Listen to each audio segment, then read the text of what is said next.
Nano urea ವೈಜ್ಞಾನಿಕ ಸಿಂಪಡಣೆ ರೈತರಿಗೆ ವರದಾನ. ತಾಲೂಕು ಕೃಷಿ ಅಧಿಕಾರಿ ಮುನಿರಾಜು ಅಭಿಮತ. ತೋಟಗಾರಿಕಾ ಬೆಳೆಗಳಿರಲಿ, ಮಳೆಯಾಧಾರಿತ ಬೆಳೆಗಳಾಗಲಿ, ನ್ಯಾನೋ ಯೂರಿಯಾ ದ್ರವಣವನ್ನು 1 ಲೀಟರ್ಗೆ 4 ml ನಂತೆ ಬಳಸಿದ್ರೆ ಉತ್ತಮ ಪರಿಣಾಮ ಕಾಣಲಿದೆ ಅಂತ ತಾಲೂಕು ಕೃಷಿ ಅಧಿಕಾರಿ ಮುನಿರಾಜು ತಿಳಿಸಿದರು. ಚಿಕ್ಕಬಳ್ಳಾಪುರ ತಾಲೂಕಿನ ಗಂಗೆರೆ ಕಾಲುವೆ ಗ್ರಾಮದ ಪ್ರಗತಿಪರ ರೈತ ಮಂಜುನಾಥ್ ಅವರ ತೋಟದಲ್ಲಿ ಕೃಷಿ ಇಲಾಖೆಯಿಂದ ಏರ್ಪಡಿಸಿದ್ದ ನ್ಯಾನೋ ಯೂರಿಯಾ ದ್ರಾವಣದ ಡ್ರೋನ್ ಸಿಂಪಡಣೆ ಕಾರ್ಯಕ್ರಮಕ್ಕೆ ಚಾಲನೆ ನೀಡಿ ಅವರು ಮಾತನಾಡಿದರು. ರೈತರು ಕೊಟ್ಟಿಗೆ ಗೊಬ್ಬರವನ್ನು ಹೊಲ ಮತ್ತು ತೋಟಗಳಿಗೆ ಹಾಕುವಲ್ಲಿ ವಿಫಲರಾಗಿದ್ದಾರೆ. ಡಿಎಪಿ ಕಾಂಪ್ಲೆಕ್ಸ್ ಇತ್ಯಾದಿ ರಸಗೊಬ್ಬರಗಳನ್ನೇ ಬಳಸಿ ಬೆಳೆಯಲು ಮುಂದಾಗ್ತಿದ್ದಾರೆ. ಇದರಿಂದಾಗಿ ಭೂಮಿ ಮತ್ತು ಪರಿಸರಕ್ಕೆ ತುಂಬಾ ಹಾನಿಯಾಗ್ತಿದೆ. ಇದನ್ನ ತಪ್ಪಿಸಬೇಕಾದ್ರೆ ನಿಯಮಿತವಾಗಿ ಬೆಳೆಗಳಿಗೆ ಕೊಟ್ಟಿಗೆಯ ಗೊಬ್ಬರ ಕೊಡೋದನ್ನ ರೂಢಿಸಿಕೊಳ್ಳಬೇಕು. ಇದರ ಜೊತೆಗೆ ನ್ಯಾನೋ ಯೂರಿಯಾ ದ್ರಾವಣವನ್ನ ವಿಜ್ಞಾನಿಗಳ ಸಲಹೆಯಂತೆ ಬಳಸಿದರೆ ಉತ್ತಮ ಇಳುವರಿಯನ್ನ ಕಾಣಬಹುದು. ಗ್ರಾಮೀಣ ಭಾಗದಲ್ಲಿ ರೈತರಿಗೆ ಈ ಕುರಿತು ತಿಳುವಳಿಕೆ ನೀಡುವ ಉದ್ದೇಶದಿಂದ ಗಂಗರಾಯ ಕಾಲುವೆ ಗ್ರಾಮದ ಮಂಜುನಾಥ್ ಅವರ ತೋಟದಲ್ಲಿ ಈ ಪ್ರಾತ್ಯಕ್ಷಿತೆಯನ್ನ ಏರ್ಪಡಿಸಲಾಗಿದೆ ಎಂದರು. ನ್ಯಾನೋ ಯೂರಿಯಾ ಮತ್ತು ನ್ಯಾನೋ ಡಿಎಪಿ ದ್ರಾವಣಗಳನ್ನು ಬೆಳೆಗಳ ಮೇಲೆ, ಎಲೆಯ ಮೇಲೆ ಸಿಂಪಡಣೆ ಮಾಡೋದ್ರಿಂದ ಭೂಮಿ ಮತ್ತು ವಾತಾವರಣಕ್ಕೆ ಯಾವುದೇ ಹಾನಿಯಾಗುವುದಿಲ್ಲ. ಇದನ್ನು ಬಿಟ್ಟು ಯೂರಿಯಾ ಮತ್ತು ಡಿಎಪಿಯನ್ನ ನೆಲದ ಮೇಲೆ ಎರಚಿದ್ರೆ 50% ಹಾವಿಯಾಗ್ತದೆ. ಉಳಿದಿದ್ದನ್ನ ಕಳೆ ತಿಂದು ಬೆಳೆಯನ್ನ ಹಾಳು ಮಾಡ್ತದೆ. ಬೆಳೆಗೆ ಕೇವಲ 20% ಗೊಬ್ಬರ ಮಾತ್ರ ಹೀರಿಕೊಳ್ಳಲು ಉಳಿತದೆ. ಇಂತಹ ದುರ್ವಿನಿಯೋಗವನ್ನು ತಪ್ಪಿಸಲು ರೈತರು ನ್ಯಾನೋ ಯೂರಿಯಾ ಮತ್ತು ಡಿಎಪಿ ದ್ರಾವಣವನ್ನು ಬೆಳೆಗಳಿಗೆ ಸಿಂಪಡಣೆ ಮಾಡುತ್ತಾ ಚಿಂತಿಸಬೇಕಿದೆ ಎಂದರು.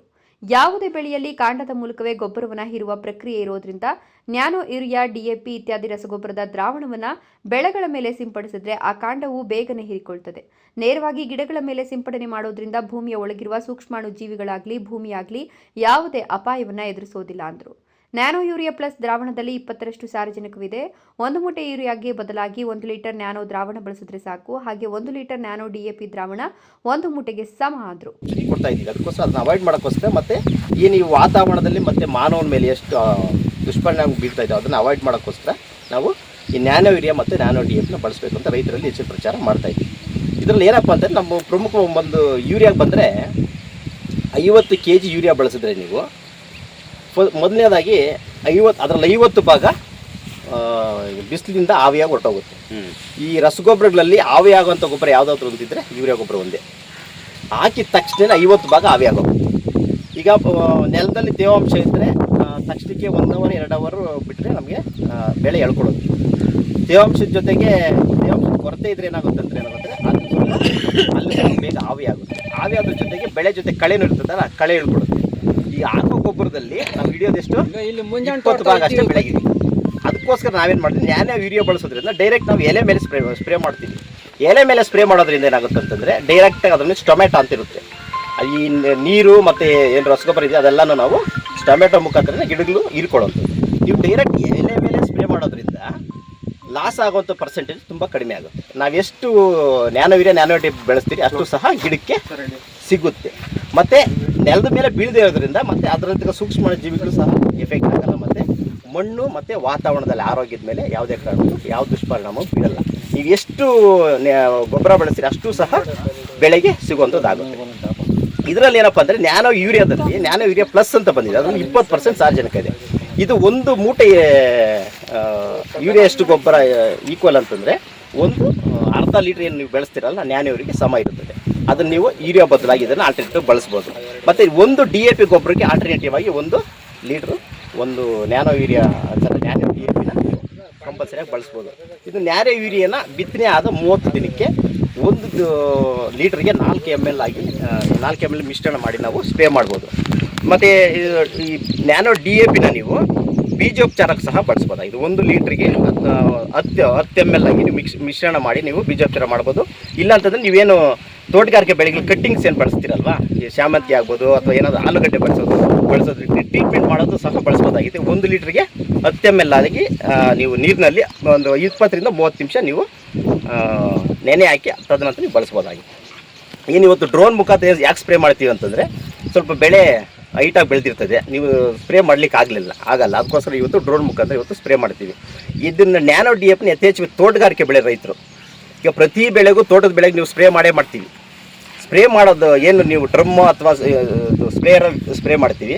ಅದರ ರೆಕಮೆಂಡೇಷನ್ ಎಷ್ಟಿದೆ, 1 ಲೀಟ್ರಿಗೆ 4 ml ಆಗಿ ನೀವು ಮಿಶ್ರಣ ಮಾಡಿ ಸ್ಪ್ರೇ ಮಾಡೋದ್ರಿಂದ ಕೂಲಿ ಆಳುಗಳ ಅಭಾವವನ್ನು ತಪ್ಪಿಸ್ಬೋದು. ನಾವು ಔಷಧಿ ಜೊತೆಗೆ ನಾವು ಡೈರೆಕ್ಟಾಗಿ ನ್ಯಾನೋ DAPನ ಸಹ ಬಳಸೋದ್ರಿಂದ ನಿಮಗೆ ಸಮಯಾವಕಾಶ ಉಳಿಯುತ್ತೆ ಮತ್ತು ಗೊಬ್ಬರದ ಪೋಲಾಗೋದನ್ನು ನಾವು ಅವಾಯ್ಡ್ ಮಾಡ್ಕೋಬೋದು.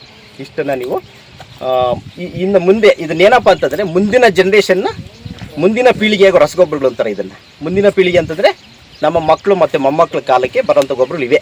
ನೆಕ್ಸ್ಟು ಚೀಲದ ಗೊಬ್ಬರಗಳು ಬರ್ತಾ ಬರ್ತಾ ಬರ್ತಾ ಕಡಿಮೆ ಆಗ್ತಾ ಬರುತ್ತೆ. ಇನ್ನೇನಿದ್ರು ಬಾಟ್ಲು ಗೊಬ್ಬರಗಳು ಸ್ಟಾರ್ಟ್ ಆಗುತ್ತೆ.